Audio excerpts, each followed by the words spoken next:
Have you ever stopped to think about who invented breakfast cereal?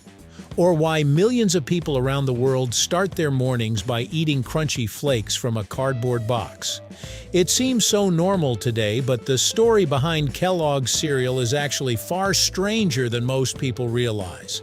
It involves health reformers, accidental discoveries, bitter sibling rivalries, and a man who believed bland food could help fix society's problems. Today, we're diving into the fascinating history of Kellogg's cereal, how cornflakes were accidentally invented, and how a simple health food changed breakfast forever. Right here, on History of Simple Things.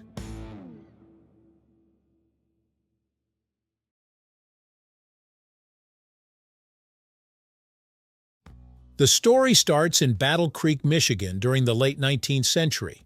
At the center of it were two brothers, John Harvey Kellogg and Will Keith Kellogg. John Harvey Kellogg was a doctor, surgeon, and health reformer. He ran the Battle Creek Sanitarium, often called the San, which was basically a luxury wellness resort mixed with a hospital. Wealthy patients traveled there for treatments involving exercise, vegetarian diets, hydrotherapy, and all kinds of unusual health routines.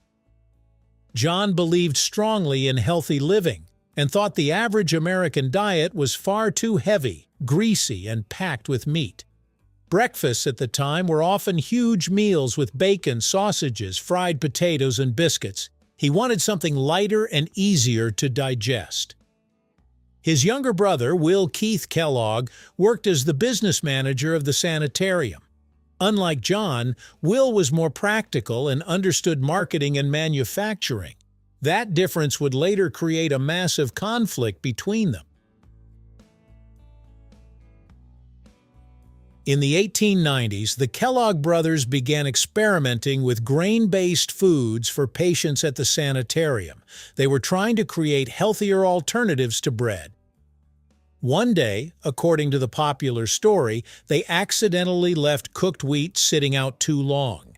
Instead of throwing it away, they rolled it through metal rollers anyway. Rather than forming sheets of dough, the wheat broke apart into thin flakes. They toasted the flakes and served them to patients who surprisingly liked them. Later, they repeated the process using corn instead of wheat, creating what would become cornflakes. The cereal was simple, crunchy, and easy to store. Most importantly, it was different from the heavy breakfast people were used to eating. In 1896, John Harvey Kellogg patented a process for producing flaked cereals.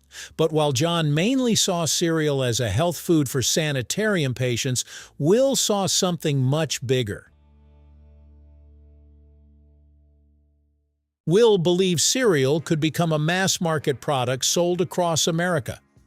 John wasn't very interested in commercial expansion and wanted to keep the product tied closely to health reform. The brothers also disagreed over sugar. Will thought adding a little sugar would make cereal far more appealing to regular consumers. John strongly opposed the idea because he believed sugary foods were unhealthy. Eventually, their disagreements became so severe that the brothers split apart both personally and professionally. In 1906, Will Keith Kellogg founded the Battle Creek Toasted Cornflake Company, which later became Kellogg's.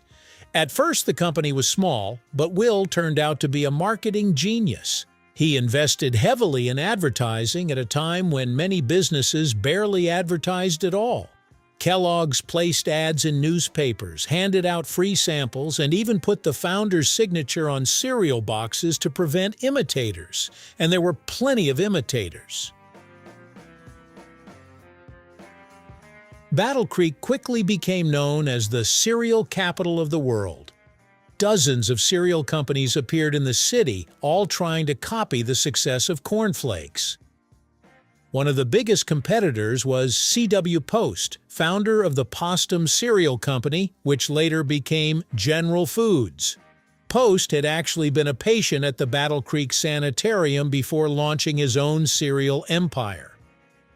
By the early 1900s, ready-to-eat cereal was exploding in popularity. It fit perfectly with changing lifestyles. People wanted quicker breakfasts, especially in growing cities where work schedules were becoming more structured and industrialized. Kellogg's kept expanding with products like Rice Krispies, introduced in 1928.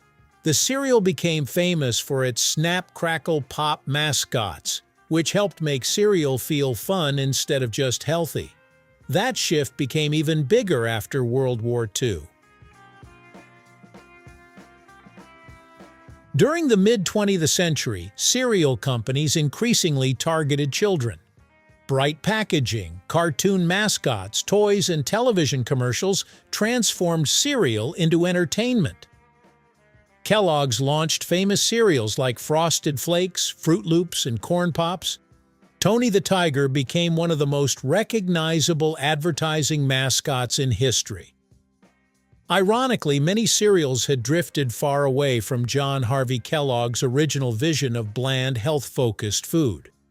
Sugar became a major ingredient in numerous breakfast cereals, especially those aimed at kids. Still, cereal remained incredibly convenient. It was cheap, fast, and heavily marketed as part of the ideal American breakfast. By the late 20th century, Kellogg's had become one of the largest food companies in the world, selling products in dozens of countries.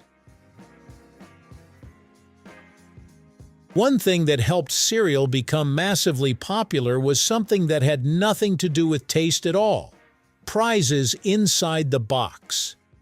Kellogg's became one of the pioneers of putting small toys, stickers, cards, and mail-in rewards inside cereal packages, especially during the mid-1900s. For kids, breakfast suddenly became exciting because opening a cereal box felt a little like opening a present. Today, Kellogg's cereals are found in supermarkets almost everywhere. Even people who rarely eat cereal probably recognize the brand instantly. But the company's history is more than just breakfast food. It helped shape modern advertising, convenience foods, and even the way people think about breakfast itself. And it all started with two brothers who couldn't agree on what cereal should be. One wanted a strict health food, the other wanted a product ordinary people would actually enjoy eating. In the end, Will Kellogg's vision changed breakfast forever. Not bad for a batch of flakes that may have been invented by accident. Thank you for watching. If you have suggestions for our next video, feel free to share them in the comments below. We'll be sure to give you an acknowledgement for your contribution. Thank you for joining us on this journey through the history of simple things. Don't forget to like, subscribe, and stay tuned for more stories woven through the smallest details.